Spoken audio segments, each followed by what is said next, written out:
The Young Researchers Circle provides students with the opportunity to strengthen their understanding of research fundamentals, gain exposure to academic thinking, and receive constructive guidance to enhance their research capabilities.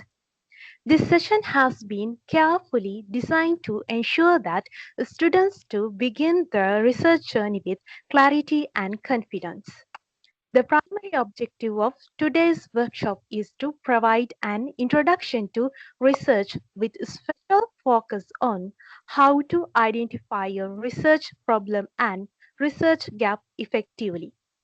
Understanding this foundation is essential for developing a strong and meaningful research study. To lead this session, we are pleased to have an experienced academic with us.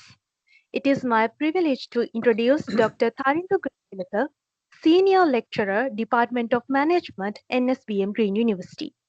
Dr. Tharindu Gunathilake is a chartered HR professional with extensive experience in both academia and the corporate sector.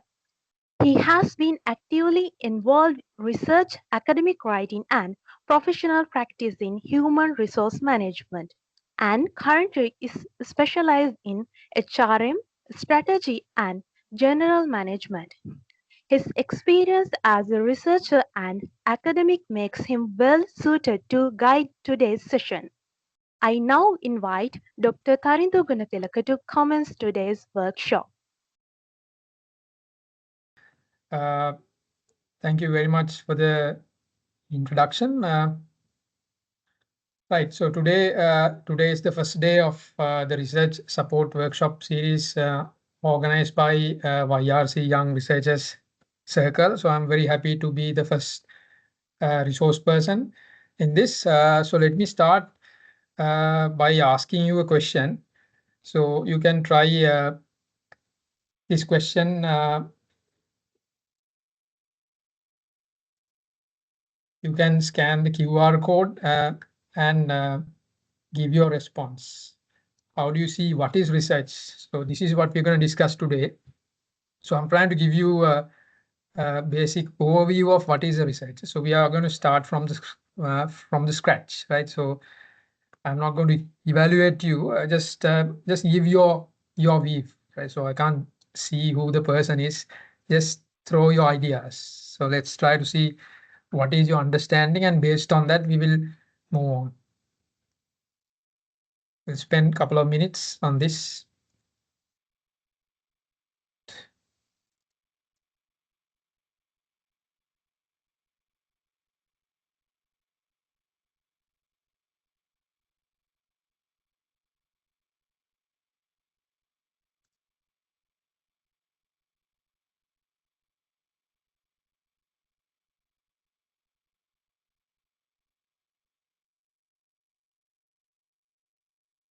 I can't see any response yet.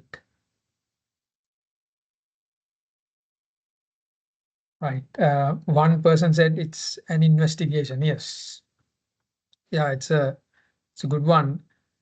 I would like to see some structured answer. It's just not just one word answer. If possible, just give maybe a sentence. How you weave research a scientific solution. All right. It's a solution. Knowledge explorations. You explore knowledge. Good. Solution. Two people believe it's a solution. When you say solution, it is a solution to a problem. So we find solution to a problem. Right. Good. What else? Knowledge exploration, solution for an existing solution for an existing problem. Right. Good. So others, if you can see some pattern, some people. Who else? What is the research?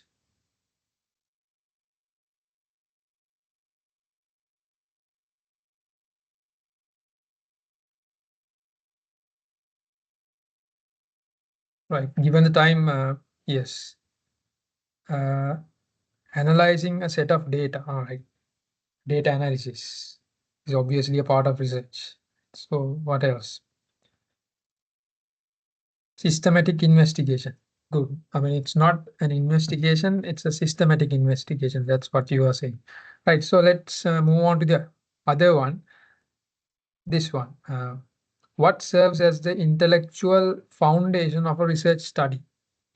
What serves as the intellectual foundation of a research study? Or if I uh, simplify the question, what is the most important aspect of a research? Research එක තියෙන වැදගත්ම කොටස මොකක්ද? What is the most important aspect of a research? Or else, what serves as the intellectual foundation of a research study? It is a foundation, the base of a research.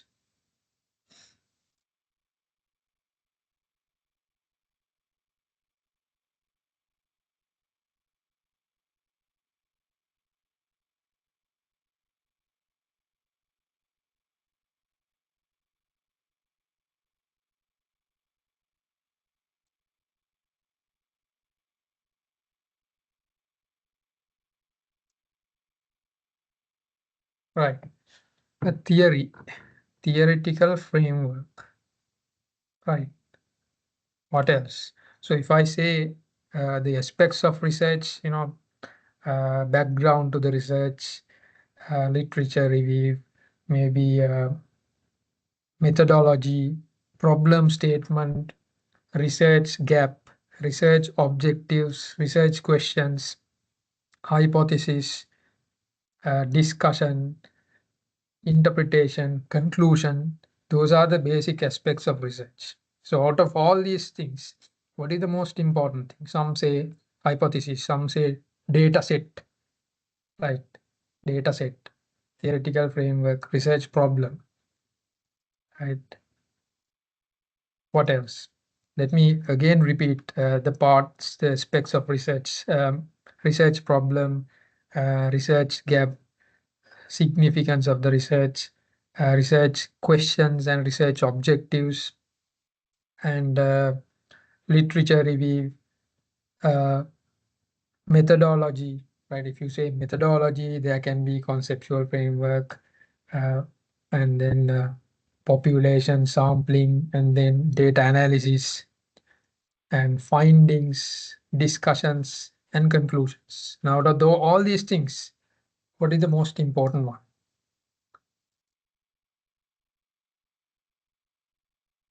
Right. Hypothesis, data set, and what else? Literature review, theory. Right. So I am not going to, I'm going to answer the first question, and then I will later towards this discussion. So I will answer this second question, which is very important for the rest of the series. So today I'm trying to lay the foundation for the overall workshop series. So this is the first step. Journey of 1,000 miles begin with a single step. So today is the first step. So I hope there won't be 1,000 steps, but at least 10 workshops we are planning to uh, organize for the remainder of the year. Right. So the learning objectives here today. So thank you for those who have responded. So we are trying to give you a brief understanding of what is a research, why research, what do we really do in a research, what do you mean by research, and then how to find and articulate a research problem, how to find a research problem, how to formulate a research problem, and how to establish research gaps. And finally, we are going to demystify, dispel any misconceptions and misbeliefs about research and create some, drive towards, drive within you to do the research. Research is not as difficult as you think it is, right? Research එක ඔය කියන තරම්ම අමාරු නෑ. Right? ඔහොම තරම් කට්ටිය research කරනවානේ. So your seniors, everybody, most of them have done their research. Some of them have published their research work, right? So it's not that difficult, right? So let's try to understand. So then I hope at towards the end you will create some, you will have some positive impact towards research, and you will have some drive. That's the purpose of it, right? So there are some recommended readings. right? So stay with, stay in touch with YRC. We will share with you some important insights and resources related to research. So what is research? Right. So this is a wonderful quote.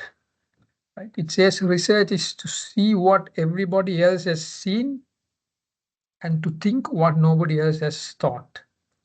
I mean, when we do research, we observe, we make observations, gather data, which is common to others as well. So, research problems are there. Research problems are out there, right? Data, the data we gather, the observations we make can be made by others as well. But researcher, by doing a research, started seeing something else, something different, something which he or she has not seen. So by doing a degree, by doing a research, by doing a master's, by doing a PhD, what we get is we kind of get like some we get lenses, we get a new lens through which we can see things clearly, right? We get answers to certain questions, certain problems which was not initially clear to us. So that's research. So let's try to understand, expand our understanding on research. So these are some of the definitions that I've found from the literature. When I say literature, it's from the books. It's from literature means uh, the knowledge which is in the forms of books, journal papers, conference proceedings, maybe book chapters, and newspapers, journals, magazines, YouTube videos, you name it. So wherever the knowledge stores, that's literature. Right? The current knowledge, the current pool of knowledge is literature. So I got these definitions from the existing knowledge, existing uh, literature, right? Works of others. So just please go through this and see what are the uh, you know common common elements that you can spot on a research thing. You have given your opinions about research. So now review this. A systematic investigation. I remember one person said that same two words, same phrase, systematic investigation to find answers to a problem. Research is a structured inquiry that utilizes acceptable scientific methodology to solve problems and create new knowledge. So it says it in one hand it solves problems, on the other hand it creates knowledge. So it's a process of knowledge creation. Research is a process of collecting, analyzing, and interpreting information to answer questions. So if you read all these things, what is the common thing that you can say? What is the common definition? It's basically a systematic investigation, a structured inquiry, structured process to find an answer to a problem. So can you do a research without a problem? Then what is the main ingredient, main requirement of a research is a problem, right? It's a problem. So these are some of the key features of research as given by as per the works of these uh, people I have cited here. It's a systematic, structured process, and also it's logically acceptable. It should be logically acceptable, right? And then evidence-based. Evidence-based. When you do a research, right? I told you you have to have a problem, and when you can solve a problem. Let's say you have a problem, right? So let's say your company people are unhappy, right? Let's say you take a particular company, the company that you work, you do your internship, people are unhappy. So that's a huge problem. So, or else people, the performance is dropping.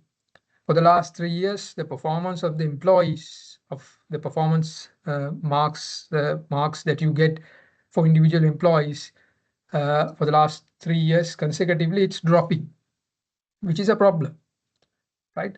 How are you going to find the answer for this? So perhaps you can think, in my dreams, God comes and give me a solution, give me an answer for this. Is it a research? I mean, God, some spirit comes and told me the reason for this. So is it a research? Or else something comes to your mind. All right, this can be the reason for this, right? This is the solution. It is your opinion. Or else somebody else comes and you invite a consultant. A consultant comes and give a straight away ready-made solution. Right, this might be the reason for this, for the performance drop, without even studying or anything. That person, he says, I got 35 years of experience. I know the reason. So the reason for the drop in performance is this. Maybe the salaries are low. You have to increase the salaries. You wait and see, the performance will go up. Can you accept that? No, because research should be evidence-based. It's an evidence-based inquiry and it's a process. We'll try to understand this later on with some examples. And here are some other characteristics of research, some of which have borrowed from the previous one. So systematic, it's a logical, empirical. Empirical means evidence-based, data-driven. So you make observations, right? Through observations, uh, you know, you come to certain conclusions. And objective, verifiable. So research should be, and it's very important thing, is replicable. So research is something, you have a problem, right? You are not adopting metaphysical means, just like what I told you, your own opinion, somebody else's opinion, or some thoughts that you get from some spirits. So those cannot be replicated. Somebody else cannot follow your steps and do the same study and get the same results. So let's say that you have this problem. The performance of the employees of your company is dropping, right? So then you adopt a scientific approach, a systematic investigation to study this phenomenon. What is the phenomenon? Drop in performance. Performance drop is the problem. So how are we going to study that? Right? You adopt a scientific way, that is a logical, evidence-based approach to solve this issue. So when you do this, when you solve this problem in a systematic way, it should be replicable. Somebody else should replicate your steps and do the same research and get similar results. It should be replicable. That's one of the features. And generalizability, it should be ethical, iterative, leads to further inquiry and new knowledge. Let me again, tell a little bit about the scientific method. So scientific method, for example, when it comes to the knowledge, there are two types, right? So first is, if you think about certain philosophies like Buddhism, right? Buddhism, and then Ayurvedic medicine. So everything what is required has already been discovered. So Lord Buddha has discovered the whole doctrine. Says there's nothing for us to discover. So බුදුහාමුදුරුවෝ බුද්ධ ධර්මයේ සම්පූර්ණයෙන් discover කරගෙන දේශනා කරලා තියෙනවා. අපිට ආයි හොයන්න දෙයක් නැහැ. So that doctrine has already been discovered. When it comes to Ayurveda, that's the same thing. All the things have been discovered. So now it might decline. But science is something, it's progressive. It's progressive. So you discover something based on what has already been discovered. And then once you make a discovery, somebody else will discover a new thing based on your findings.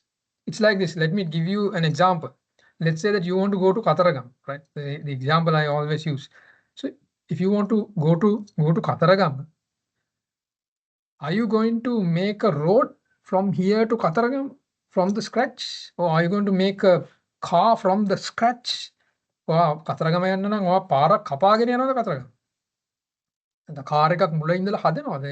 Or else are you going to make a compass or a map? Are you going to draw a map? So if you're trying to make a road and make a car from the scratch and draw a map or a compass, you won't be able to go to Kataragama in this life, not even a couple of lives. So what you do is, roads have already been built, cars have already been built, you know, maps were already drawn. So you need to find the correct map and you need to find the correct route and a good vehicle and set a date and go, embark on your journey. You don't need to reinvent the wheel, right? Same thing goes with research. Same thing goes with the scientific method. So for example, if you take the car from Henry Ford, and even before that, the person who has invented the wheel, from that point up to now, thousands of people have contributed to develop a car, right? So it's progress. One person discovers something, on top of that, somebody else will do a research and find. So likewise, it progresses. So for it to be progress in a systematic way, we need to do our research in a systematic way and report in a systematic way so that somebody else can replicate your work. So once you do a research, you need to report all these elements in a sequential and scientific way. And then somebody else can replicate your study, can go through it and do it themselves, maybe in a different context. Right. So let me give you a brief overview of, so this is the ultimate objective for most of you. Right? Most of you might be in your third year or fourth year, getting ready to do your dissertation. So let me give you a overview of the dissertation. So this research is not only to do your dissertation, to pass, to get through your thesis, right? So it goes beyond that, but let me address the first most dire requirement to get through this, to pass this research methodology and do your research and get through it. So if you take a typical dissertation, so it should contain 6 chapters. First chapter, introduction, literature review, methodology, and then your findings, discussion, and conclusion. So the first 3 chapters put together comprise your proposal. So before you embark on your research, before you commence your research, you need to work on your proposal. You need to produce a proposal. Proposal is like the blueprint of the research. It outlines what is your problem, what is your gap, why you do a research, whether it qualifies you to do a research, whether your problem is sufficient, is worthy of doing a research. You need to prove those things. And you need to review the literature. You need to study the domain. And you need to find out the right methodology, how you are going to do your research. What is your research? What is the problem? What are the objectives? What are the gaps? What are the research questions? Limitations, significance, and all these things. And you need to review the literature. You need to review the existing knowledge and find a conceptual answer to your research question, research problem.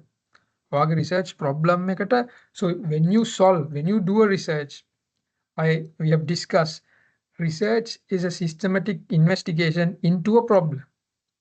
When you investigate a problem, you are going to have 2 solutions in 2 different intervals, in 2 different times. First is, before you embark on a serious research, you need to do your research with the literature. You need to refer the existing knowledge. දැනට තියෙන knowledge එක review කරන්න. You need to research. You need to search the existing knowledge. How you going to do it? You need to go and read the content, theories, empirical findings, practical findings. All these things you need to read and understand and gather the existing understanding. Whether first you need to read, review literature and see whether this problem has already been solved. If it has already been solved, there's no need to do a research in the first place. ඉස්සලම research එකක් කරන්න නම් ඒ research එක කරන්න කළ යුතුද කියලා බලන්න. Whether this has already been solved, this problem has already been solved. For that you need to research. I mean, do a literature review. Doing literature review is not just reading couple of papers or just type a query in Google Scholar or asking from ChatGPT. That's not literature review. So it should go beyond that. Today, I'm not going to discuss about literature review. We will have a separate day for that, right? So then, and based on the literature, you have to find the methodology. What are the methods that you're going to put in place? How are you going to conduct the research? First, you need to find a conceptual answer for your problem through literature review. And based on the conceptual answer, you need to go for an empirical answer. So by doing a research, you are finding a conceptual answer and then empirical answer. Conceptual answer can be found through reviewing literature. Empirical answer can be, you're going to find the empirical answer through an empirical research. For that, you need to have a clear methodology. If you stop at proposal level, you can publish a review paper. You can review literature and publish a paper with your conceptual answer to your research problem. That itself is a finding.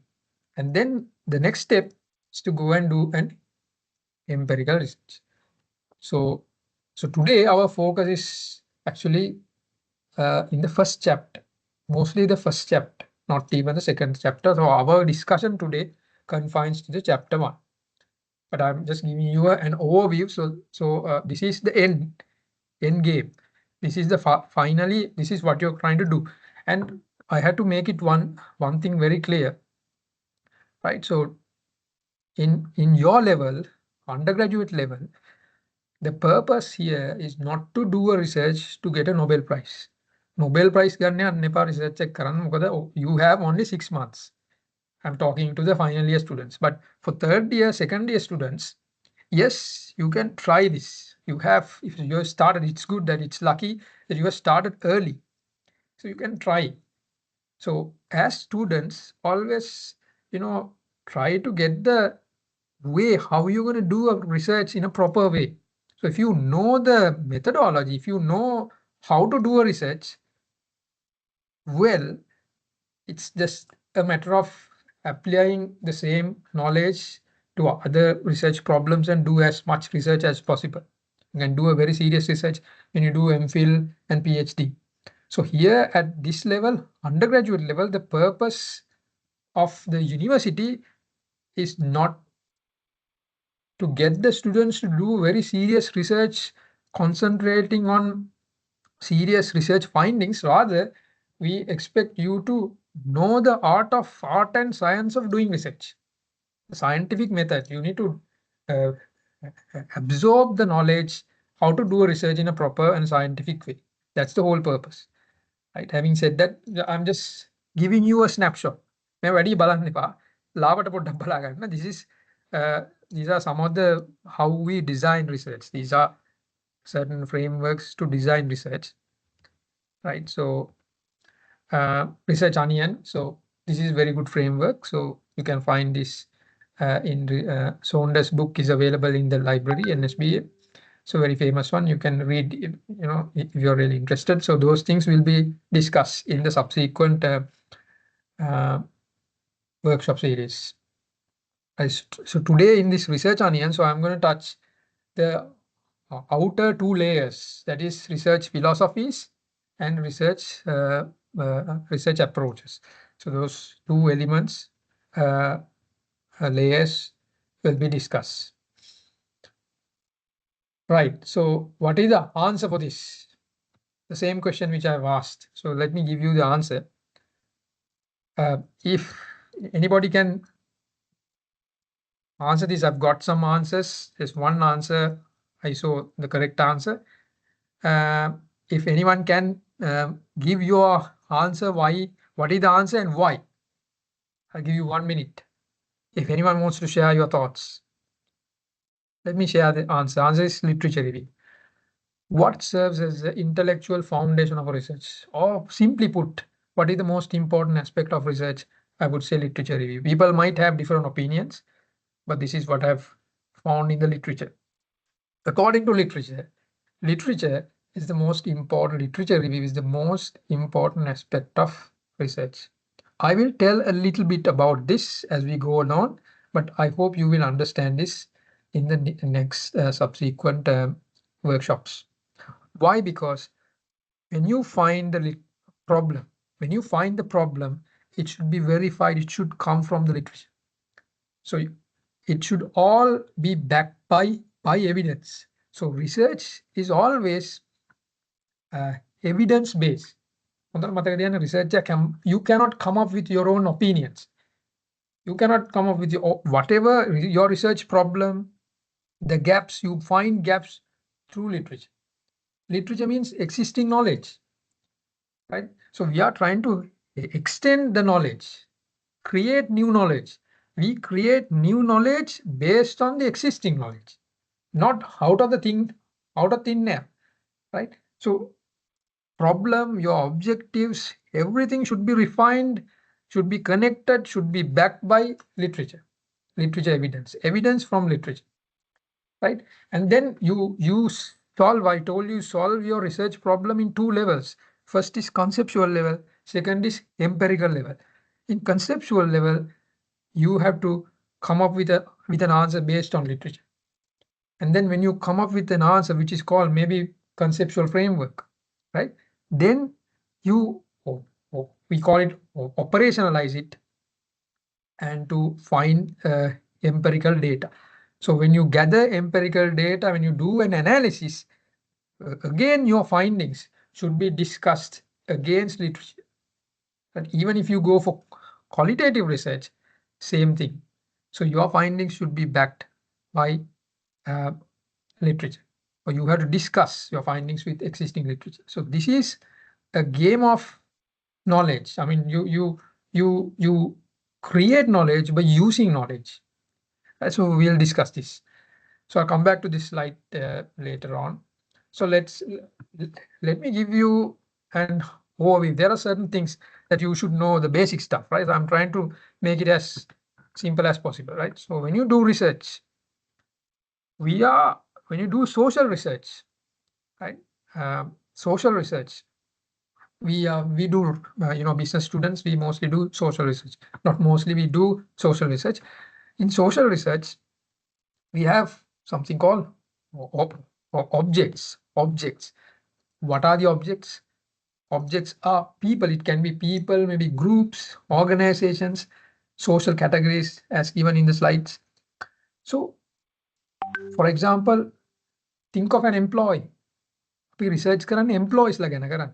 Students, we do research about students. We do research about staff, the employees. We do research about politicians, pedestrians, right? Maybe sportsmen, right?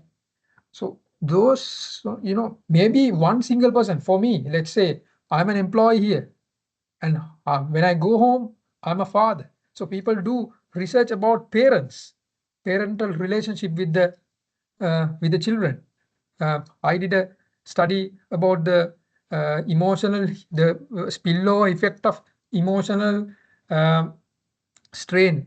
We get certain emotional strain at work, and sometimes when we go home, we carry certain part of those emotional burdens home, and that gets transferred to our children. So that impact children's development. See, I mean, when I'm working, I'm an employee. When I go home, I'm a father, right?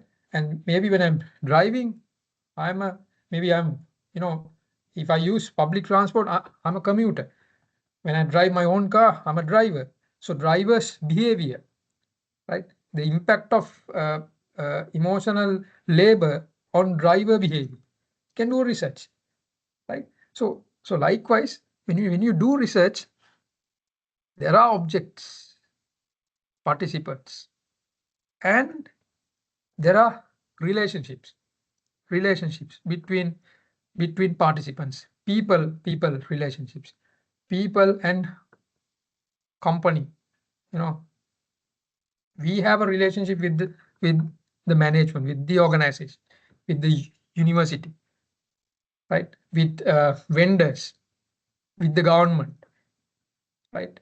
Maybe uh, you can do a research about how organizational support impact individual performance, right? Your perception about organization support on your performance. So I am in a relationship with my organization. So when you think of social research, there are objects which can be individuals, groups, organizations, right? And there are relationship between individuals and groups, individuals and certain social entities like business organization, government, institutions. And we are studying about these objects and relationships. Like, let's say you can do a research to find turnover intentions. Let's say in this particular company, maybe in software engineers in Colombo district, there is a huge increase in turnover. Turnover means people are leaving organizations.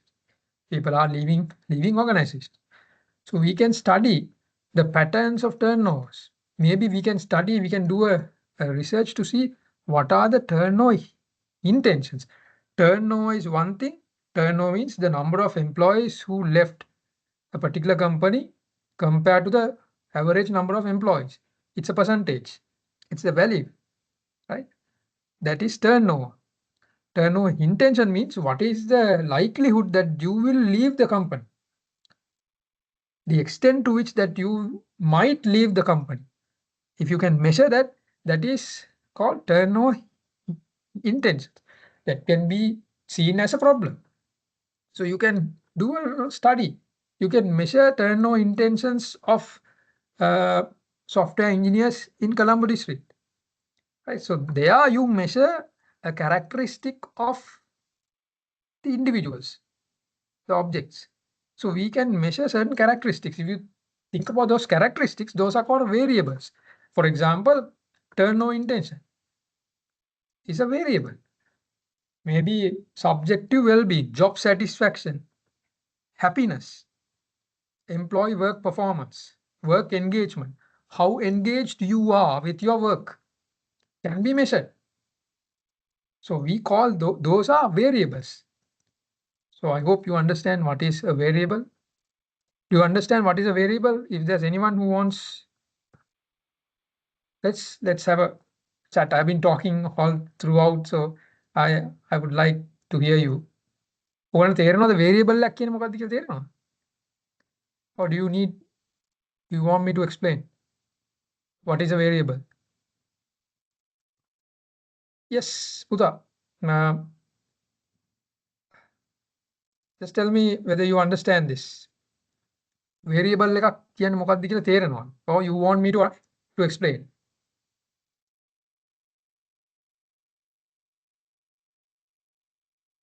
Yeah, time is flying. We don't have much time, right? All right, then I assume that you understand what is a variable, right? I'm just showing you quantitative variables. Age variable means some entity which varies. Your income, your age varies, right? qualitative variables, happiness, job satisfaction. Yes, it varies from person to person. How are we going to measure these things?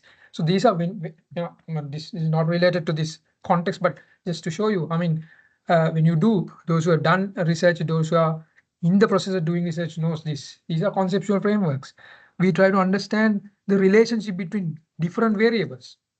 We study these variables. So most of the times,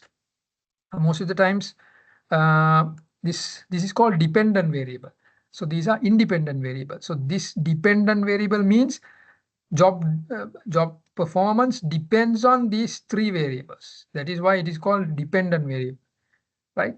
So these variables can be measured, right? So it's hard to measure, but it can. So today is not the time to discuss this. Let me skip.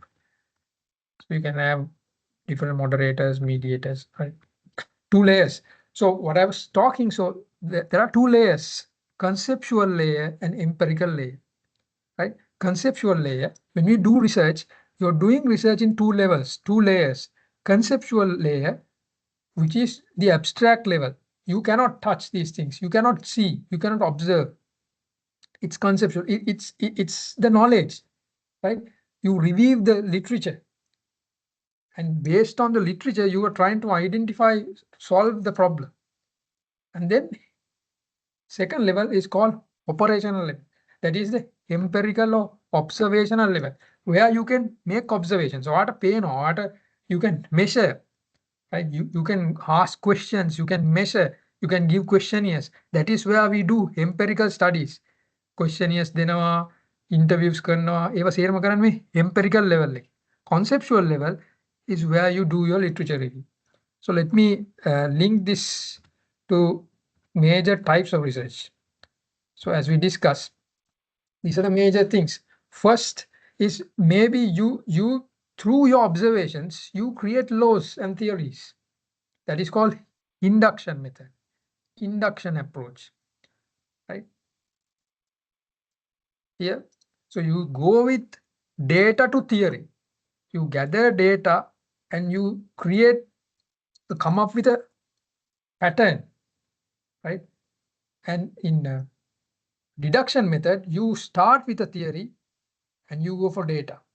Specific here, you go with specific to general in induction. For example, let's say simple one, you see a crow, right? You see a bird, bird which is blue color, like a crow, but its eyes are red. Eyes are red. So you see these birds in Gaul, maybe in Kandy. You see that bird in everywhere in Sri Lanka, right? So that bird is not a crow. කාක්කෙක් නෙවෙයි.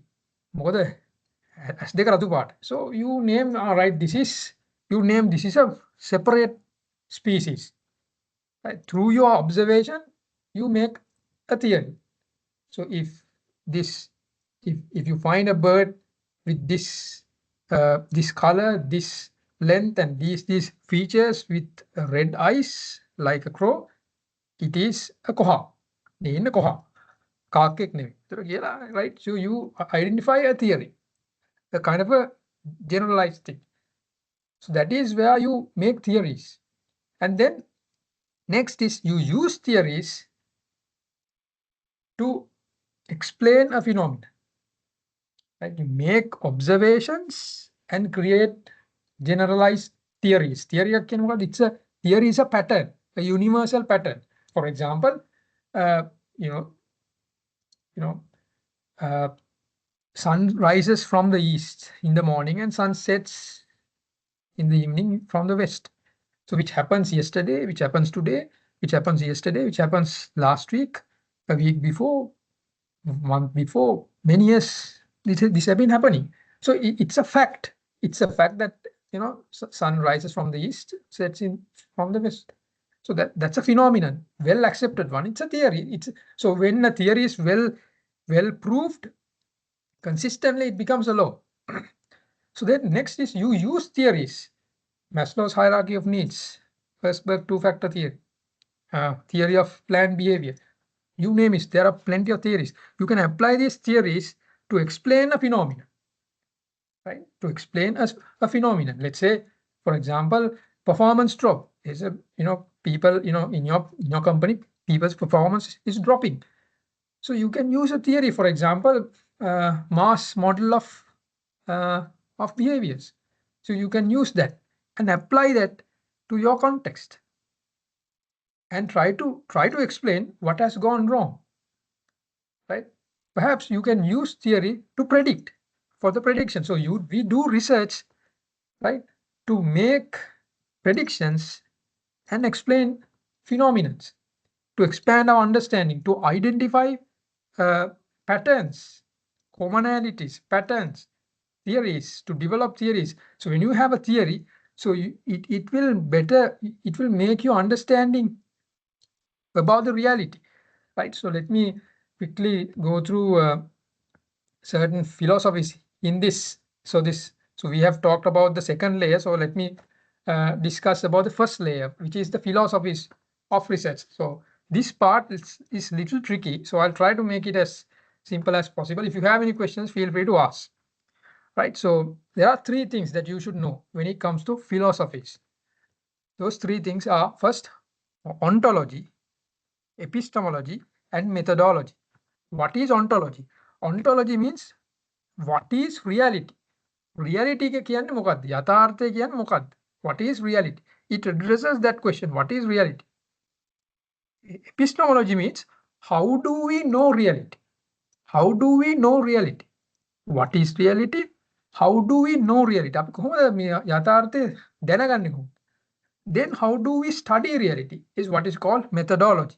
These are the three key concepts, key philosophies which comes under research philosophy, right? So let me give some examples and I'll explain first two and come back to an example, right? So first thing is when it comes to ontology, the ontology can කියන්නේ මොකක්ද reality එක කියන්නේ? What is the nature of reality, right?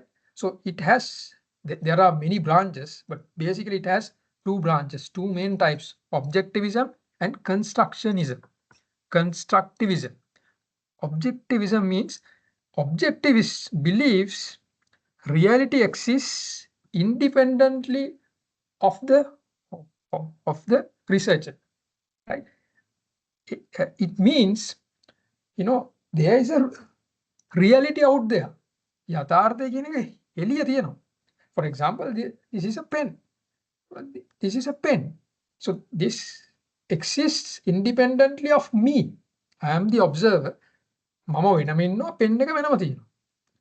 Happiness, employee happiness. Employee happiness කියලා construct එකක් එහෙම දෙයක් තියෙනවා. There is an absolute thing called employee happiness, employee performance, right?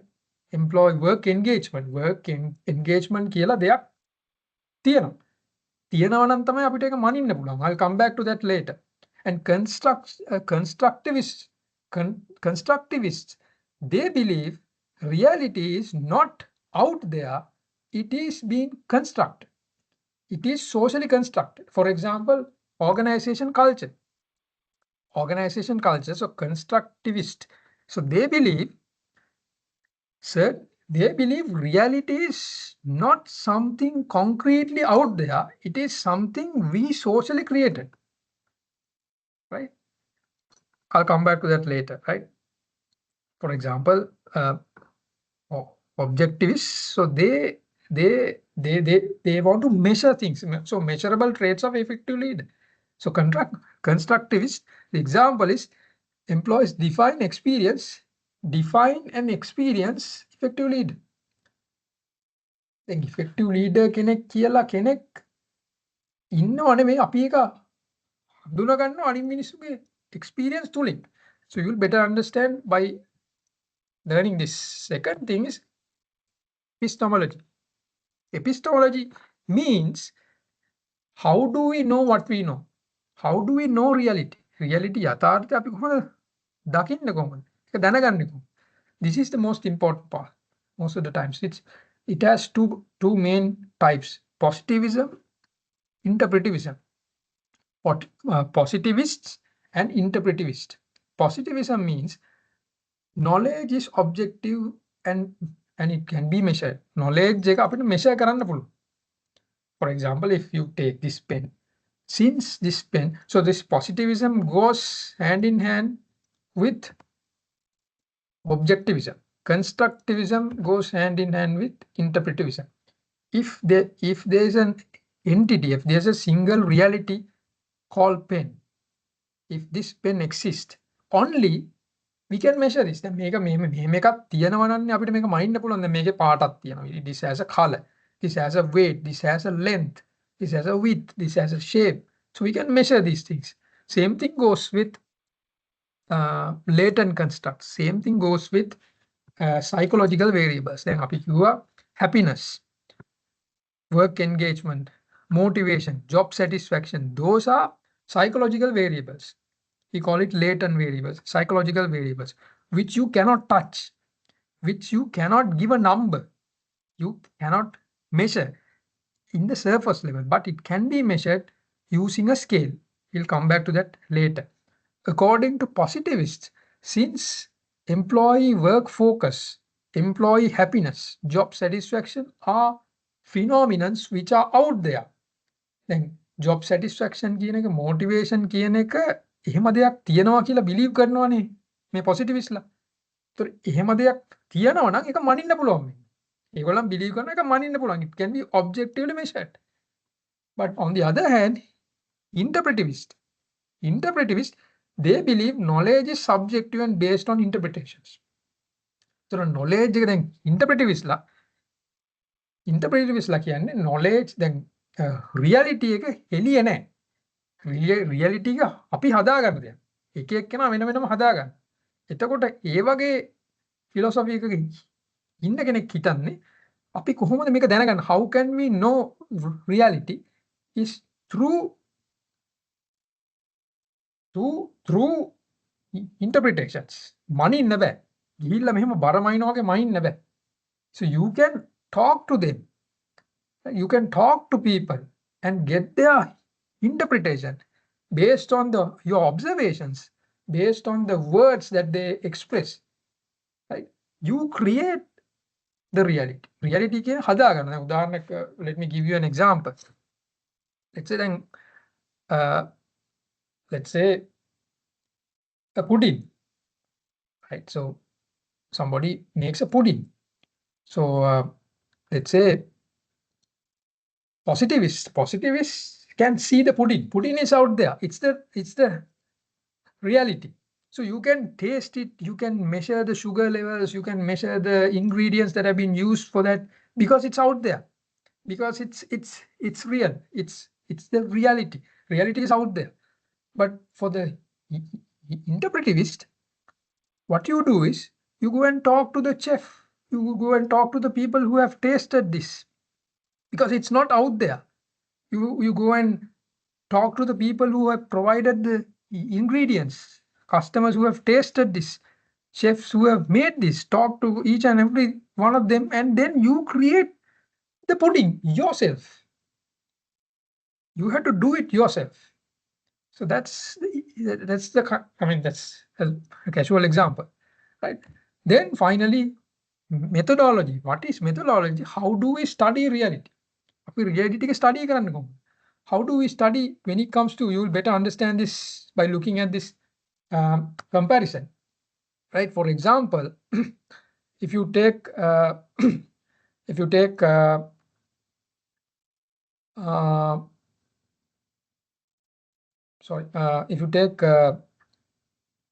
positivist, right? Positivist, so they believe reality is out there. So you can measure objectively.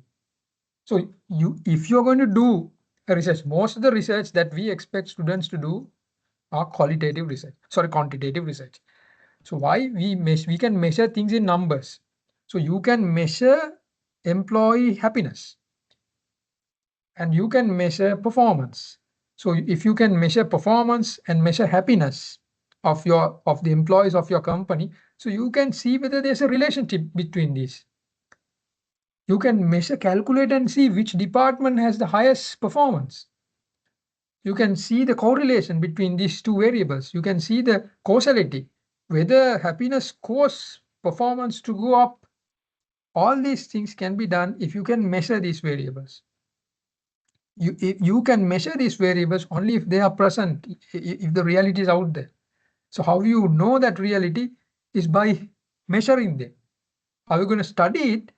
By using quantitative method, right?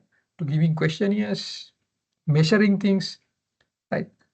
And when it comes to interpretivists, they believe how you know reality is through interpretation, by talking. How you can study such context, how you can study, if you have a philosophy like that, if you have an assumption like that, you can talk to people, you can conduct interviews, you can have focus group discussions, make observations.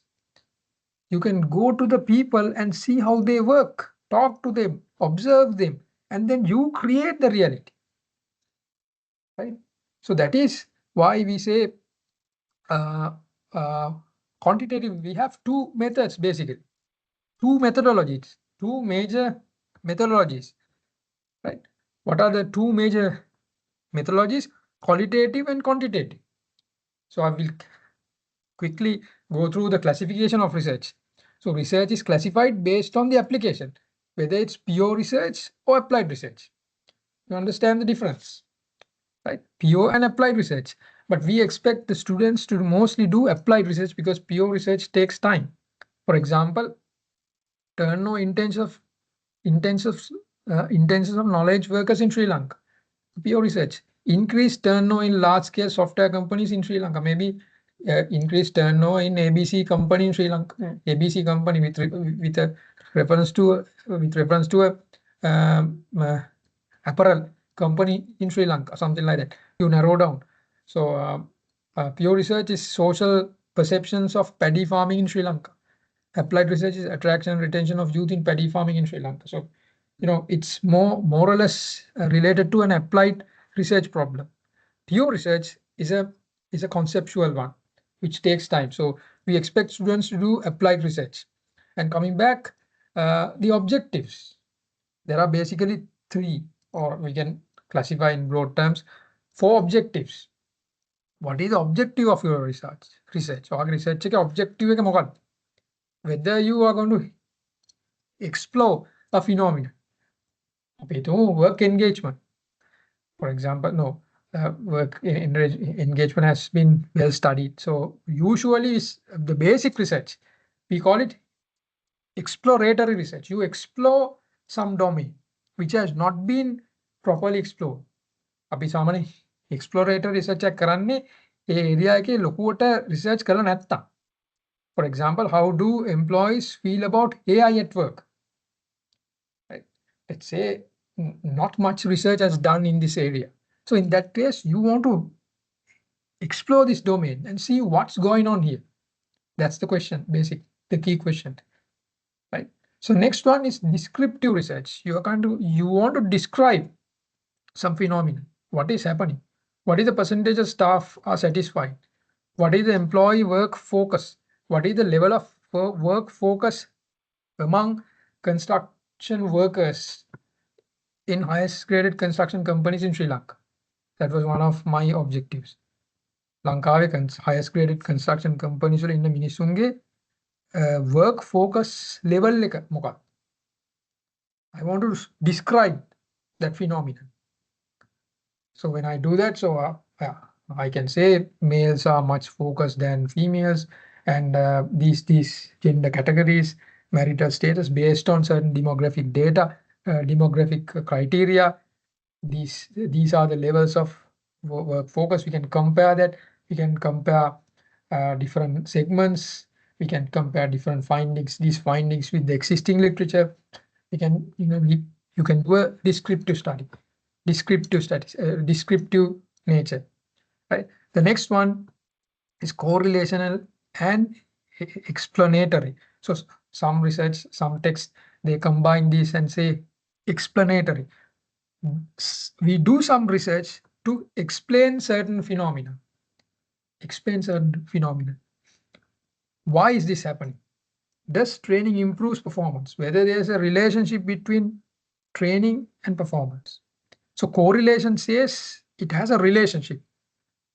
Explanatory means whether training cause performance, whether it has an impact. We call it impact research, right? Right. So given the time, I will rush through, right? So I'm sorry. We'll try to. If you have any questions, feel free to ask. So these are some examples, right? You can search these things in the internet, right? So I hope you get some understanding of what is a research. And coming back, let me give you a brief overview of what is knowledge. මොකක්ද knowledge කියන්නේ? So I told you, so your research is mostly based on literature. When you say literature, it's knowledge, the existing body of knowledge. What is knowledge? Knowledge කියන්නේ මොකක්ද? So this is the classical definition of knowledge. Classical definition of knowledge. So if you can see this diagram, right? So this is actually this classical definition of knowledge came from Plato. You know this Aristotle, Plato, Socrates, so Greek philosophers. So this idea came from Plato. So Plato said knowledge is justified true belief. Justified true belief. Let me give you an example. Let's say you see a boy and a girl. So they always go together, they always go to the lectures together and always be together. So you get a belief that these two are in a romantic relationship. They are in a love, they have a love affair. So that all the knowledge starts with a belief, as per Plato. Belief in the knowledge is belief. You get a belief. You can call it an assumption, hypothesis, or belief. Start with a belief, and then you gather evidence, reasons. You justify your belief. You justify your belief through evidence, reasons. You saw they always together very frequently, and the proximity, then the way they talk to each other, the way they smile, and all these things. You consider all these things, and maybe you compare that with your understanding. You can call it literature, right? You have this, all right. So then this should be true, right? You had a belief, you justify it with evidence, and for that to be a knowledge, it should be true. When it proves to be true, it becomes a knowledge. But this is the classical understanding. So now the modern understanding is classical understanding, this concept, plus it should be systematic method. How you handle this, how you do this exercise should be systematic, and it should be transparent and replicable. That means somebody else, right? Somebody else could use the same method that you have used to check whether this girl and boy is in a relationship. Somebody else can apply the same method and check whether some other couple, some other pair is in a relationship, right? So that's as simple as that. I mean, knowledge is as simple as that. So it should be empirically grounded, methodologically rigorous, replicable, and peer scrutiny. That means if any thing to become a knowledge, right, it should ground your findings, your effort should be grounded in you have to have empirical grounding. You need to gather data, and you need to support evidence in the form of data අරගෙන අපි evidence අරගෙන prove කරන your belief. You have to have a belief, right? But it is not the case. But when it comes to qualitative research, sometimes you don't start with a belief. You start with a belief, but it has a methodology which can be replicated. And when you produce a knowledge, it is subject to peer scrutiny. When you write a research paper, when you write a thesis, it is subjected to examination. It's subjected to evaluation. For example, if you write a research paper, right, before it gets published, it gets subjected to peer review. most of the good journals, they subject your paper to double blind peer review. That means two experienced reviewers without knowing the identity of the authors. They go through the research paper and review the paper and give their comments.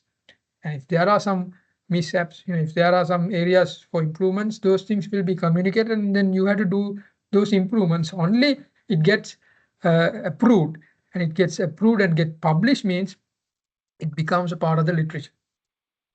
It becomes a knowledge. So for anything to be qualified as a knowledge, it usually starts with a belief, and it should be justified with evidence, and it should be done in a methodological, systematic way, and a transparent and replicable way. So that's basically knowledge, right? So the research process, we have discussed about the basics of research and understand the philosophy and approach. If you have any doubts related to philosophy and approach about the ontology, epistemology, and methodology, feel free to ask. මේ තුනේ ප්‍රශ්න තියෙනවා. Ontology කියලා කියන්නේ යථාර්ථය. It's a reality. There are two types. One set of people believes reality is out there. Right? මෙහෙම පෑනක් කියලා දෙයක් මෙතන තියෙනවා. Entity එකක් තියෙනවා. Some believes this pen is being constructed by different people. This means different things to different people. Right? Same thing. You think about the culture, if you think about strategy means different things to different people. Strategy, there's no absolute thing called strategy. Strategy is something which is socially constructed. හැමදේම මේ work engagement අපි මේ කතා කරන construct අපි මේකට කියන construct. Right? ගොඩක් ඔය interpretivist qualitative researchers ලා interpretivist philosophy එකේ තියෙන කට්ටිය ගොඩක් they call those variables as construct. That means things that have been constructed. ඒ හදාගන්න දේවල්. reality එක කියන්නේ හදාගන්න දේවල්. තියෙන දේවල් නෙවෙයි. They are not there. They don't exist. Reality exists independently from the observer, from the researcher. Qualitative researchers believe constructs, reality is co-constructed, is socially constructed. Based on our biases, based on our knowledge, level of our knowledge, level of our understanding, values and beliefs, everything will bring some biasness. අපි මේ reality කියන එක construct කරගන්න. එතකොට reality කියන එක අපි හදා ගන්නවා නම් අපි ඒ වගේ කෙනෙක්, ඒ වගේ belief එකක් තියෙන කෙනෙක් හිතන්නේ මේ reality එක අපි දැනගන්නේ interpretation. මේක දැන් එළිය නැහැනේ, පේන්න මේ construct එකක් employee work focus, employee happiness, work engagement කියන ඒවා පේන්න නැහැ, ඒක මනින්න බෑ. එතකොට අපි එහෙනම් මිනිස්සුන්ට කතා කරලා ඒගොල්ලන්ගේ අදහස් වලින් interpretations වලින් අපි හදා ගන්නවා right. මෙන්න මේක තමයි engagement කියන්නේ. For example, in my research, in my PhD, I had two objectives. One, actually five objectives. One is to conceptualize employee work focus. Employee work focus, when I search literature, there's no proper definition of conceptualization of employee work focus. Employee work focus එක හරියට එහෙම conceptualize කරලා තිබුණේ නැහැ. Then I did a qualitative study to conceptualize what employee work focus means. I've talked to different people. I asked, what do you understand? I asked different questions. I've talked to individuals to do individual interviews. I have talked to groups. I have conducted focus group discussions based on their interpretations, based on their thoughts and their views. I have conceptualized a model, conceptualize a definition of what employee work focus means. ඒකට මම definition එකක් හැදුවා. ඒක කරේ interpretivist philosophy එකේ ඉඳන් what was my methodology, qualitative. And then I have developed a scale to measure employee work focus. Employee work focus කියන එක measure කරන්න මම scale එකක් හැදුවා. Right?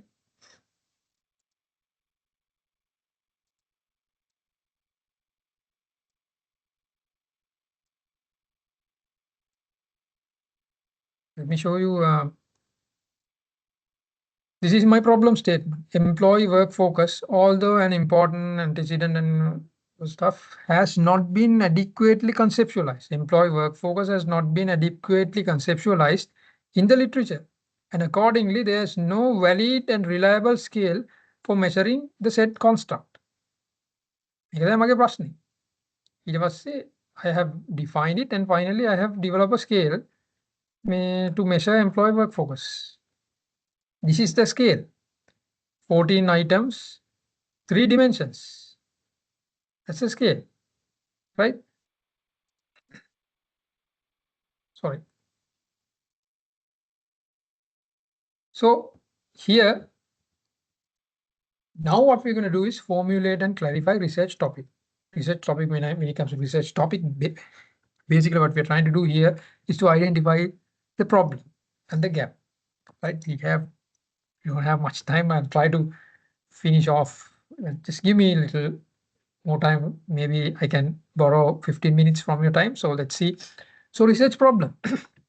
Research problem is a conceptual query that warrants a scholarly investigation.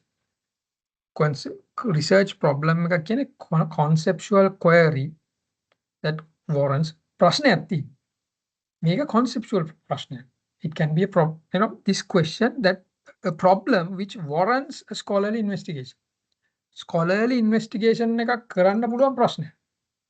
නිකම්ම ප්‍රශ්නයක් නෙවෙයි. Right?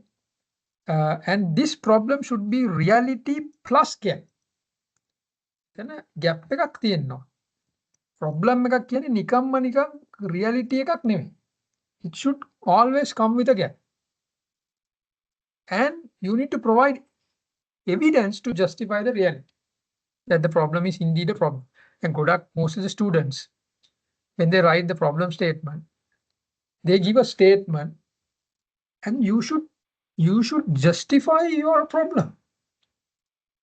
සමහරවිට ඔයා දන්නවා වගේ මෙහෙම ප්‍රොබ්ලම් එකක් මෙහෙමයි කියලා තියෙනවා කියලා දන්නවා. නමුත් ඒක කියවන කෙනා දන්නේ නැහැ. You should provide evidence to show that you have an actual real world problem. So you need to back your statement with proper evidence. So problem means reality supported by evidence plus gap, absence of solution in the existing knowledge. Let me give you a simple example. Right? Simple example. It's a casual example. Let's say you want the car keys. Your father's car. So let's say you can drive the vehicle. So you are looking for the car keys. Right? What is your problem? Yeah. Yatura car එකේ යතුරු හොයාගන්නේ නැහැ ප්‍රශ්න. යතුරු නැහැ. Right? So what happens? You can look for a key holder. Key holder can be like a theory. Key එක දාන්න ඕනේ. Key holder එකනේ. Usually car keys hang in a key holder. That was the designated place where the keys should be kept. So first thing that you do when you have a problem, you go and check the key holder, and it's not there. It's like a theoretical. Now you have a theoretical gap.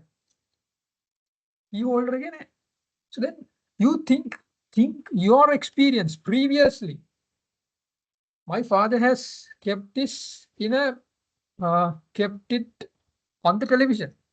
Sometimes, let's say you also do the same. So you go and check on the television and you couldn't find it. And maybe it's sometimes you have experience. This is something that you have experience on. It comes empirical gap. Empirical gap means empiricism means what you experience. Right? Some days you kept it on the TV. You check TV. No. Sometimes you or your father used to keep the key in the pocket of the trouser. So you go and check the trouser that your father had last night. So what are those three? Through your experiences, this key might be there in those areas. You check and you couldn't find. What is that? It resembles empirical gap, right? Something like that. I'm just trying to simplify it, right? And then now you try to find answer to this. We couldn't find. So then now you have a justified problem to solve. Make it. If you find it on the television, then you don't need to do a research. So now you have to go do a serious search. Now you need to contact. So far you have not contacted any objects.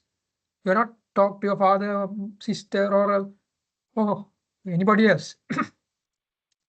Now you did this review, this study on conceptual level. You think about the theory kind of thing. Key holder is where the key should be kept. And then you thought of your experience, the empirical search. And then maybe then you try calling your father. Maybe you ask from your sister, right? Maybe let's say that you had a remembrance. You remember sometimes next door guy.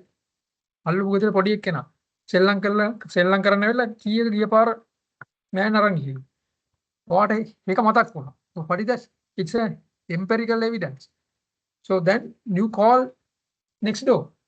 So there's calling next door, calling your father, checking with your mother. So those are the method that you're going to solve this problem in physical world.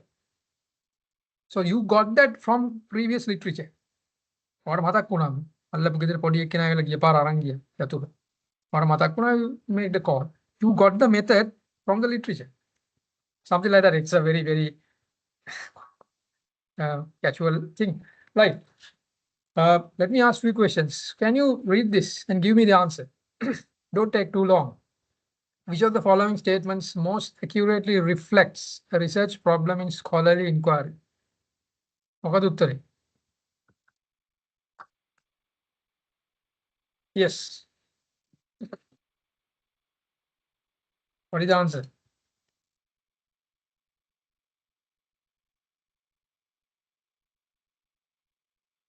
Which of the following statements most accurately reflects a research problem in a scholarly inquiry?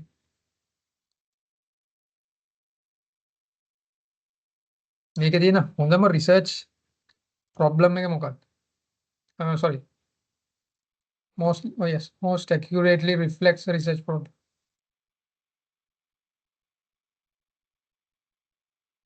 කාටද කියන්න පුළුවන්?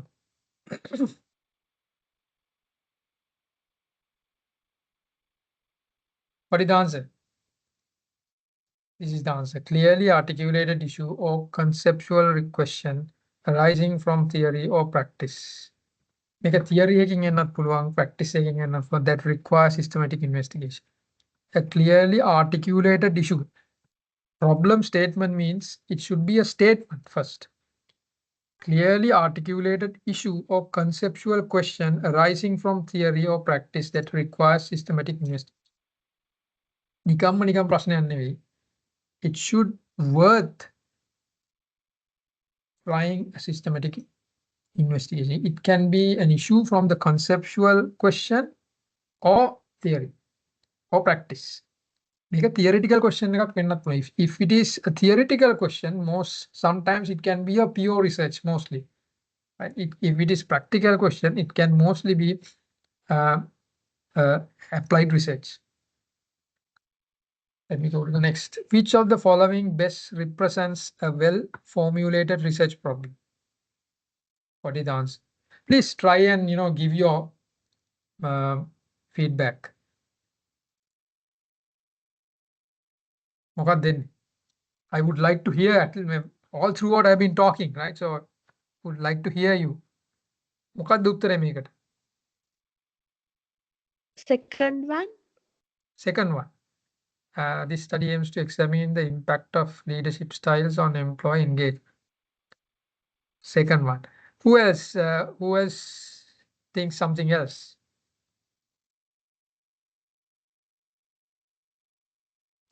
Third one. Third one. So why do you say third one?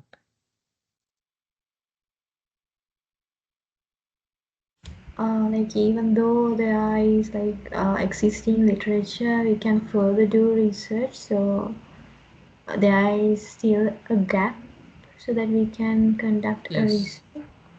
Yeah, answer is third one. Why it is not second one?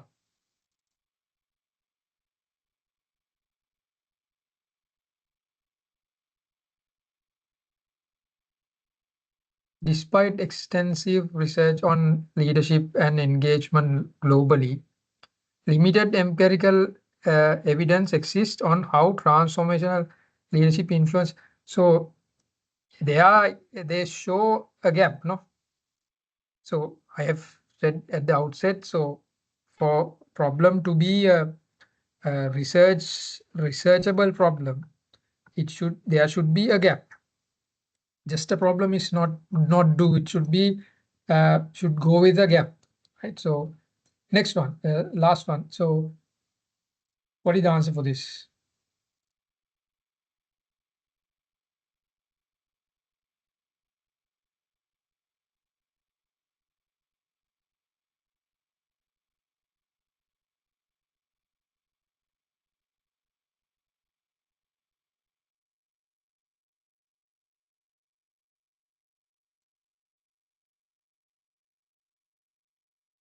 What is the answer?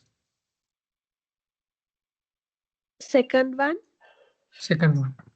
How about the others? Yes, sir, the second one. Second one. Why don't you think its answer is first one? It lacks statistical evidence.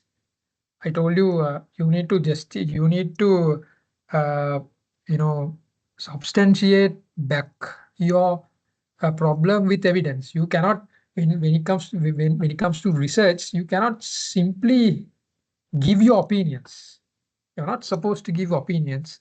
When you make a statement, it should be supported by evidence. In this case, there's no evidence. Why do you think it's not answer A? I mean, first one.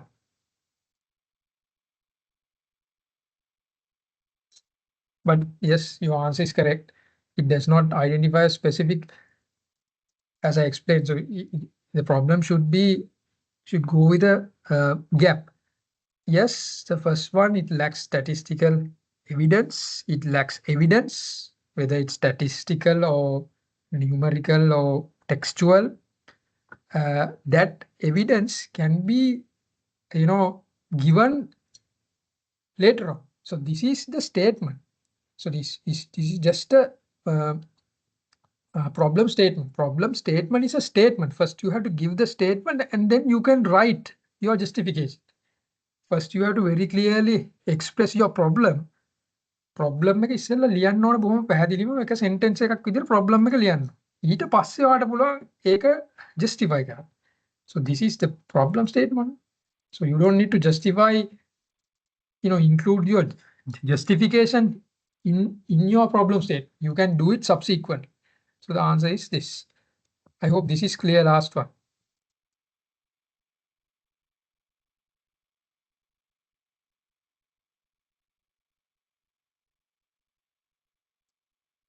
Right.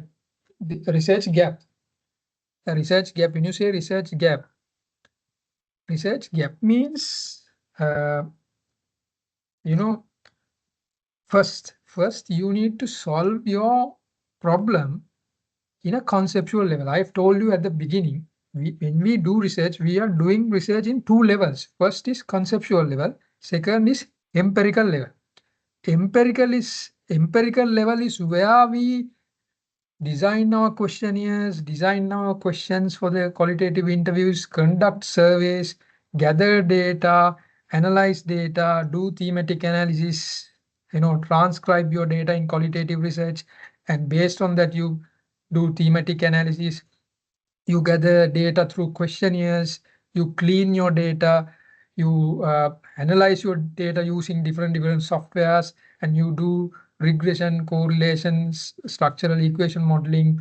You do apply different techniques to analyze data, and based on that you find answer, you make findings, and then you discuss your findings.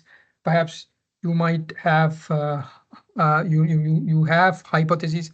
you test your hypothesis, and all these things were done in empirical level. What you do in conceptual level is basically literature review. Literature review. So through literature review, you need to review literature, and based on the literature, how best you can answer your research question. You have to try it, and when you stop it somewhere, that is where you have to identify the gaps, right? There can be gaps. There can be different gaps, right? It can be theoretical gap. It can be empirical gap. It can be conceptual gap, contextual gap, practical gap. Basically, theoretical and empirical gap, theoretical and both empirical gap comes from literature. And there, on the other hand, you get practical gap. Practical gap. Practical gap comes from management, from the practical context, from companies. Theoretical gap and empirical gap comes from the literature. Theoretical gap means there might not be a theory to explain some phenomenon. Maybe there are two or more theories. You don't know which theory explains this. Maybe one theory does not fully explain. So those are theoretical gaps. Empirical gap means previous research findings, where you can find, you can find those from research papers, conference proceedings, book chapters, and even books, previous research findings, empirical findings. First, theories, just check whether there are theories, right? So I have to make one thing very clear. I am not against using ChatGPT and using generative AI. So you can use generative AI to do the initial literature review, preliminary literature review. For example, if you want to do your study, let's say on organization culture, maybe high performance culture. So you want to study high performance culture, you can simply ask, what are the theories that explains that are related to this? Or if you want to study a certain phenomena, ask what are the theories that are available to explain this relationship between these two variables about this phenomenon. Search and ask, then it will make your life easy. So tools are there to use, but you have to be very mindful the way you use. Make sure that you be the master and tool be the tool, and tool be the slave. Tool එකෙන් වැඩේ ගන්න. Tool එක slave කරගන්න. Make the tool your slave and you be the master. Don't be the slave and make the tool your master. That is up to you, right? So coming back, so the purpose is justify why a study is necessary. ප්‍රශ්නේ අරගෙන ප්‍රශ්නේ problem එක justify කරන්න. You can't say that performance, my company performance is dropping. Usually when it comes to conceptual, most of you will do quantitative research, and we always see conceptual frameworks, and the dependent variable is the problem. Usually when you do quantitative research in your level, when you draw a conceptual framework like what I've showed you previously, in this case, job performance is the problem. The problem is a dependent variable, right? So then you cannot simply say performance is a problem. You have to justify. You can't say this year performance is drop. You need to say this last 3 years performance is dropping, something like that, right?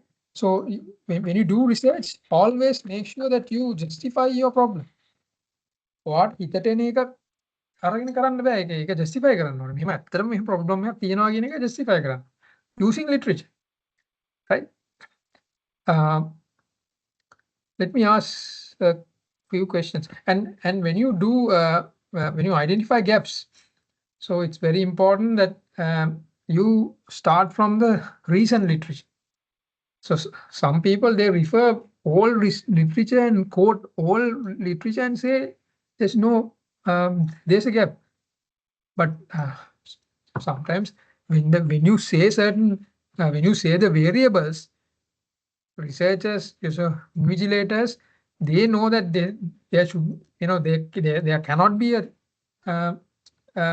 gap for certain areas, particularly theoretical and empirical gaps, right? So I'll give you some questions, then you will better understand this. Read this and give me your answer. So this quote is from literature review. So right, a literature review concludes, research shows transformational leadership positively influence employee engagement. Yet empirical evidence in developing economies such as Sri Lanka remains limited. What type of research gap is primarily identified? මොකක්ද එන්නේ?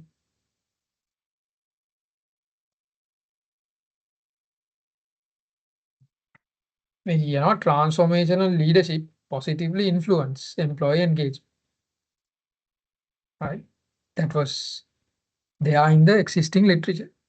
According to existing literature, transformational leadership positively influence employee engagement. However, empirical evidence in developing economies such as Sri Lanka's SMEs, small and medium scale enterprises, remain limited. මේක දැන් Western context එකේ හරියට transformational leadership එකේ impact has a positive influence on employee engagement. But in Sri Lanka විතර නෙවෙයි ලංකාවේ SME sector එකේ මේක කරලා නැහැ. මෙහෙම research නැහැ කියලා කියන්නේ. And he or she is quoting some works of others.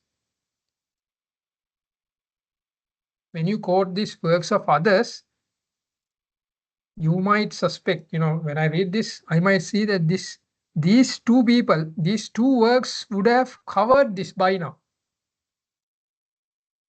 Right? When I make this question, this Balasuriya and Pereira has done a study in manufacturing. And this Tisera and Sewandi has done a study in, if I'm not mistaken, in tourism industry. So this could have been, if I write the whole thing, this question becomes very lengthy. So then, so you can say that this relationship is there. It has been proved in Western context. Yes, it has proved to a certain extent in Sri Lanka manufacturing, as per Balasuriya and Pereira 2021, and in tourism industry, as per Tisera and Sewandi, but not in SME sector. So what is this gap? Is it a theoretical gap, contextual or measurement gap, or ethical gap? What is the answer? Yes. Contextual gap. Context, right? Maybe because the context is different. There's a contextual gap. This has been done in Western context, even in Sri Lankan context, but not in SME sector. For example, if a scale, a scale to measure something before 2019, or else let's say that a research done before 2019, can you do it now in Sri Lanka? Let's say that a research has been done let me show you a research from one of the students.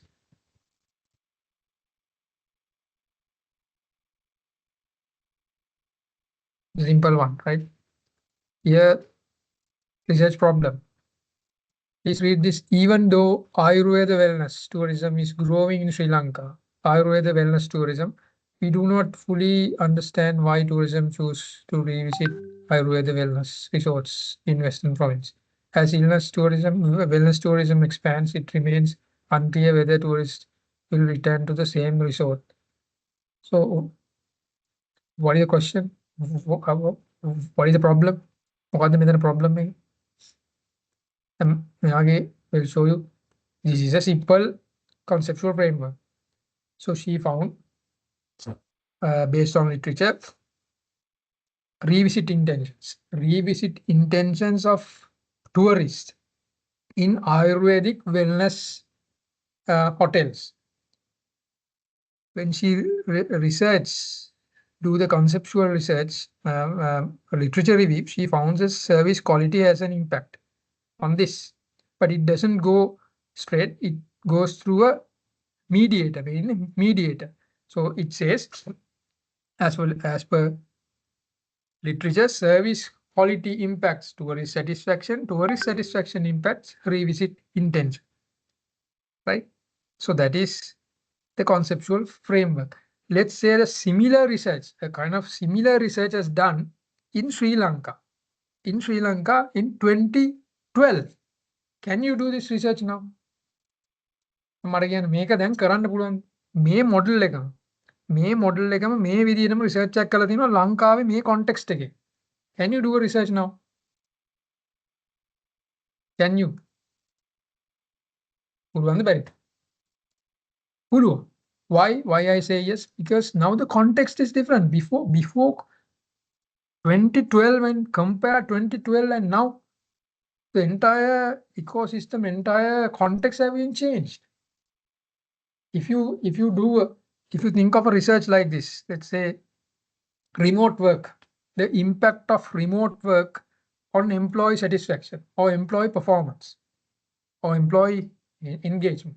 අපි ගන්නවා impact of remote work. Remote work is the independent variable. Employee satisfaction is the dependent variable. This was done in 2015. In, let's say, in population is machine operators. No. Let's say software engineers in North and East province in Sri Lanka. North and East in Sri Lanka. North and East වල software engineers ලගේ කොහොමද impact උනේ remote flexible work arrangements or remote work on their performance. Done in 2015. Can you do it now? Yes. Why? Because now the context is totally different. Those days, remote work is something luxurious. I mean, something not practiced in high frequency. But now it has become the new normal. Those days, it's something very special, something unique. But now it's not unique. If you don't do it, if you don't allow software engineers to work from home at least a couple of days, you are not a software engineering company. That's how the understanding. So context is different. Most of the student research, you can very easily justify using contextual gap. Right? Contextual gap taking or to make a lazy. I'm sorry, I've taken some time. I'll finish within 10 minutes. Can you try this one, please? Which option correctly matches the 3 types of gaps? What are the gaps? Self-determination theory explains employee engagement in Western corporations. However, these theories do not adequately account for collectivist cultures influencing in South Asian organizations. Despite the strong theoretical support, employee engagement challenges continue to persist with SME setting. Moreover, much of the existing evidence is based on cross-sectional survey. What are the gaps? First one. Sorry, you got the answer. You got the answer. Sorry. First one, so we are talking about self-determination theory, right? It says practice in Western corporations. However, these theories do not adequately account for collectivist cultural influences in South Asian organizations. When you take a theory, sometimes theory stands with some certain contextual assumptions. මේ theory එක හරියන්නේ මෙන්න මේ assumptions ටික තිබුණොත් මේක හරියනවා. So now what happens? The cultural assumptions won't stand for this self-determination theory in our context, in Asian context. So that means there's a theoretical gap. දැන් මේ theory එක ඒ South Asian context එකට වැඩ කරන්නේ නැහැ. It's not a contextual gap. We are talking about a deficit. We are talking about a mismatch. We are talking about something related to to a theory. Self-determination theory won't work for our context. So there's something wrong with this theory. So there's a theoretical gap. And the next one, despite the strong theoretical support, employee engagement challenges continue to persist within SME sector. Then SME sector එකේ practice එකේදී මේ theory එක තිබුණට practice එක මේක නෙවෙයි. Theory එකෙන් කියන එක නෙවෙයි practice එක වෙන්නේ. Right? There's a contradiction between the theory, what theory advocates, and what is happening in the practice. If there's a mismatch of practice and theory, we call it a practical gap. And the final one, moreover, much of the existing evidence is based on cross-sectional survey. Cross-sectional survey means you gather data at a particular time. Much of majority of your research comes under this. So you have 6 months, you prepare your proposal, and when you get the approval, so you gather data during 1 week, within a month. You maximum take 1 month or මාසයක් ඇතුළත තමයි data ගන්න. It's not long-term data. දැන් ලංකාවේ වර්ෂාපතනය ගත්තොත් ලංකාවේ කොහොමද the changes in rainfall patterns, you take data for the last 25 years. So in this case, it's not the case, it's cross-sectional. This is not longitudinal, this is a cross-sectional research. The research which have been done in cross-sectional. So maybe your one is longitudinal research. Or මාස අවුරුද්දක් තිස්සේ මේ research එක කරන්න පුළුවන්. නමුත් මේක කරලා තියෙන මෙච්චර කල් කරලා research කරලා තියෙන cross-sectional. කියන්නේ එක වෙලාවකදී තමයි data collect කරලා තියෙන්නේ. So there's a gap. That means methodological gap. So this is the answer. Right? So to rush through. So these are some of the characteristics of a researchable problem. Researchable problem characteristics. It should be clear and concise. Don't make it very vast. It should be clear and concise. Most of the times in your level, your problem lies with the dependent variable or the factors influencing work-life balance of workers, of machine operators, of ABC company, if your topic is like that. So work-life balance. එකට බලපාන factors නම් ඔයා හොයන්නේ. ඒතර work-life balance එක තමයි ඔයාගේ ප්‍රශ්නේ වෙන්න ඕනේ work-life balance එක. Right? So clear and concise, significant. It should be significant. It should be worthwhile. So you have to write in your proposal also. You need to write the significance. මේකේ තියෙන වැදගත්කම ලියන්න. And it should be delineated. මේක අනිත් ඒවත් එක්ක මේ mix වෙන්න බෑ. There should be a clear-cut delineation. This is work engagement and work performance. Sorry, work focus and work engagement are different. So you need to draw a line, make it a distinct construct, and possibility to obtain information. මේක ගන්න පුළුවන් කරන්න පුළුවන් research එකක් වෙන්න ඕන. Right? නැත්තම් මේ sophisticated metaphysical ඒවට යන්න එපා. Possibility to draw conclusions and answers. Right? Where to find your research problem? Problem එක කොහෙන්ද හොයාගන්නේ? මේ දෙන්නම ඔයගොල්ලන් දන්නවා කියලා හිතනවා. I hope you. So they find different their personal experience. Maybe perhaps personal experience, your career experience, or some issue which you have seen, unhappiness, or unhappy with the change, something that happens in your place where you do your internship. Right? What a personally the experience with there, or something that you have read or studied. So this is the most important part. Right?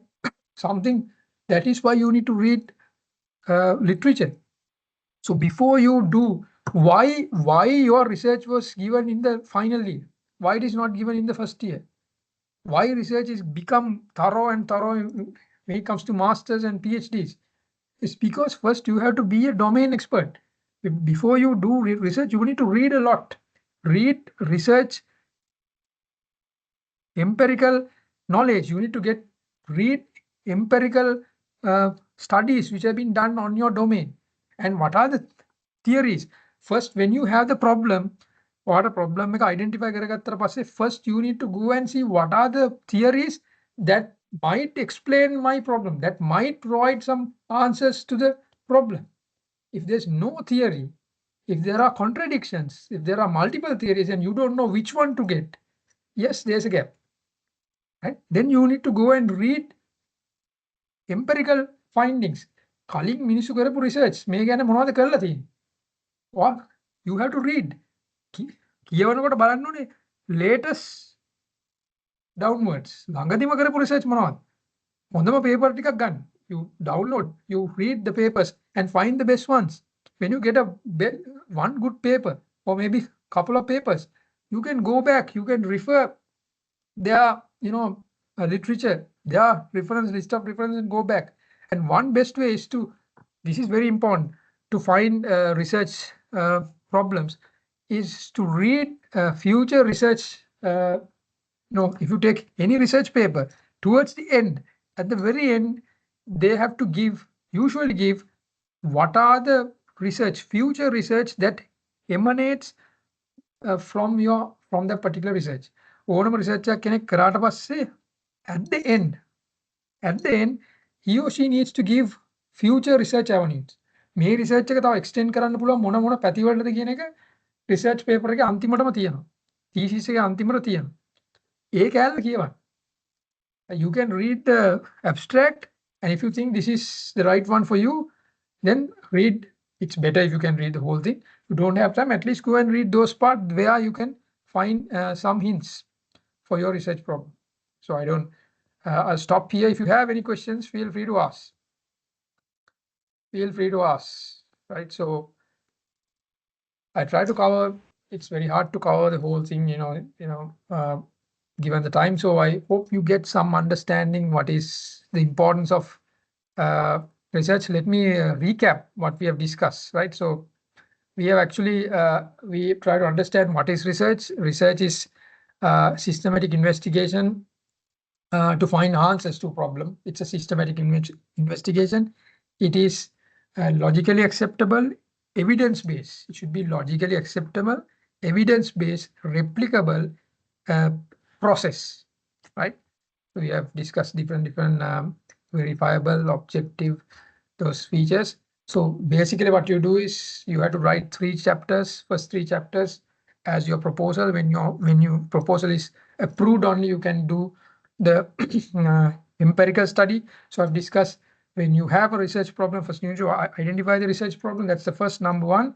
When you identify the research problem, then you need to do review. You need to refer the existing knowledge, which is called literature. Literature again, existing knowledge. The literature in books. The knowledge, where the knowledge is in books, research papers, journal papers, conference proceedings, book chapters, videos, newspapers, interview recordings, all where you got knowledge. So you need to find answer to your research problem, through conceptual level. Conceptual level එකෙන් ඔයාගේ research problem එකට උත්තරයක් හොයාගන්නවා. උත්තරේ හොයන try කරන්න. ඒක කරන්නේ literature review. එහෙම try කරනකොට ඔයාට උත්තරේ හම්බුනොත් you don't need to do a research. If you found the answer from the literature, you don't need. If you cannot find the answer, you need to find out, spot the gaps. What are the gaps? Whether theoretical gaps, empirical gaps, contextual gaps, practical gaps. You go and study these gaps. Just search the internet. You will get ample resources to understand this. And once then, can I ask you a question? So where you need to draw position your conceptual framework if you're doing a quantitative research. Quantitative research කරනවා වාගේ conceptual framework එක කොතනද position කරන්න? Is it in the methodology or is it in the findings? Where? It should be positioned at the end of your literature review. Literature review එක කරලා අන්තිමටම ඔයාලට ගන්න ඕනේ conceptual උත්තර. ඒ උත්තරේ තමයි ඔයාගේ conceptual framework එක. Then you started operationalizing your conceptual framework. දැන් මේ conceptual framework එක concept level එකෙන් කොහොමද ඔයා ගෙනියන්නේ operational level එක. Right? So then you gather data and you do your research, the empirical part of it. So we have discussed that. And we have discussed the three research philosophies. Before that, we discussed induction and deduction. Based on the observations, we make theories. That is called induction. And we apply theories to solve certain issues, to explain and to predict. We use theories. And right, those are the approaches. Please go and study this research onion from Saunders et al. And there are three levels of philosophy. Ontology, which describes about the reality. What is reality? Epistemology, how you know reality. Methodology, how you study reality. Right? When it comes to that, so basically, some beliefs, objectivists, they believe reality is out there. Independently of the researcher. So that you can measure, so that you can go for quantitative method. Constructionist and interpretivist, they believe reality is constructed. Reality, it's not out there. It's connected with the researcher. You cannot. It's not independent. It depends on the researcher. So researcher creates reality. Reality is not out there. It's co-created. It's constructed, socially constructed, so that researchers,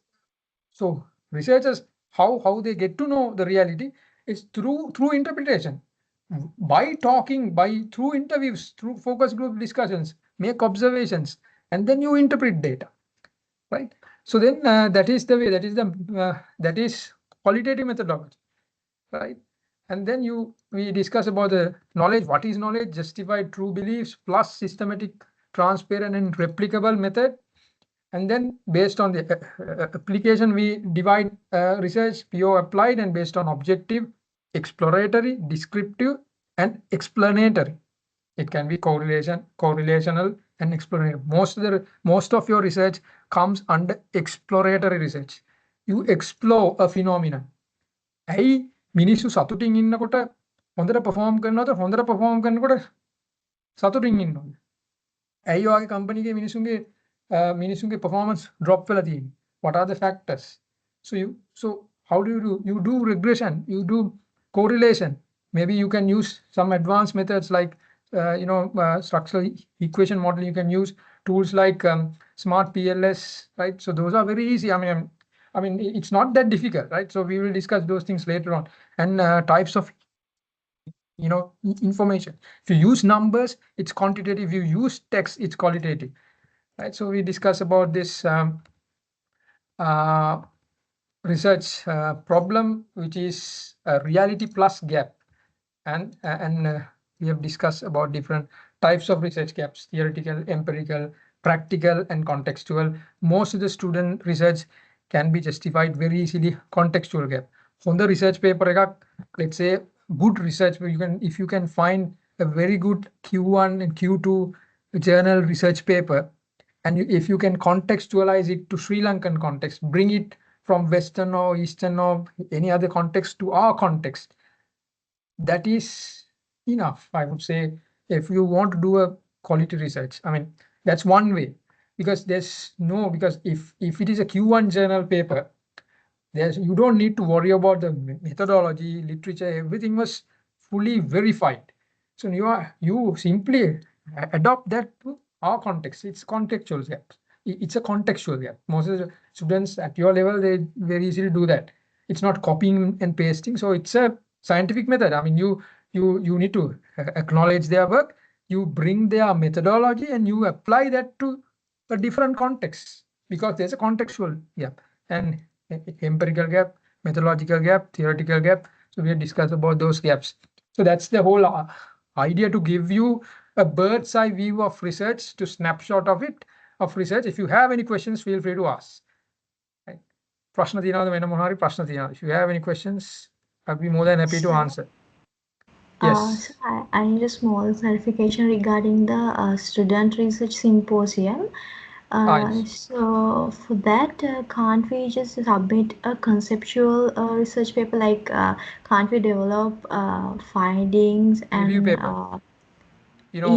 after the methodology, how can we develop? And that's possible. That's possible, and we prefer, I mean, if you can give an empirical paper, that would be much better. But review papers are accepted. There's no issue. I mean, I've talked about this conceptual level and empirical level. If you don't have time, you can stop your study at that point and write a concept paper, or it can be a concept paper, it can be a review paper. Yes, those are accepted, so that you will get reviews, right? So you got nearly 1 week, 1.5 weeks time.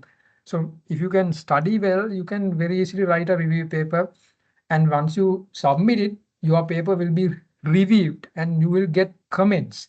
And based on the comments, you can incorporate those comments, change them, and then after that, you can publish this as well in the first place. And then you can develop your full empirical research based on those findings. So that will be a good basis. Yes, you can. So, sir, we need to stop from the methodology, right, sir? If we are going Yes. for a conceptual research paper. Yes. Concept paper means you do literature review, and then you propose this is how you're gonna do the research, and then up to first 3 chapters you can write. And even you can yeah, concept paper is like that. You can do a review paper where you don't need even go for the methodology section. You can stop at like by the end of literature review. That means you come up with a conceptual framework. You review literature and you come up with a conceptual framework. Yeah, that is also possible. And also one area is you can do a systematic literature review, which is a little technical. So when you do your literature review, there are different ways that you can review literature. One best and most accepted way is to do a systematic literature review. That is very systematically done. What are your inclusion, exclusion criteria, keywords, and all these things, which might take little time, but if you can do it, you can even try that. Yes, thank you for asking that. Do we have anything else? Any questions? I'm sorry I took Thank a you, sir. little. Yes. Yeah, right. So if you don't have anything, feel free to ask me. I mean, I'll be available in the university. You can ask me at, approach me, and or else we'll be having this. We hope to continue this workshop series uh, on every month on monthly basis. Yeah. If you don't have any questions, we can wind up. Yes. So thank you very much. I hope you have learned something today, and continue learning and keep reading, and all the very best for your research journey. So thank you very much. If there is no further questions, we would like to sincerely thank Dr. Tharindu Gunathilake for sharing his valuable knowledge and guidance with us. Your contribution has made the first workshop of the Young Researchers Circle truly meaningful and successful. Finally, thank you all for your active participation and support. We look forward to seeing you at our future workshops. Thank you.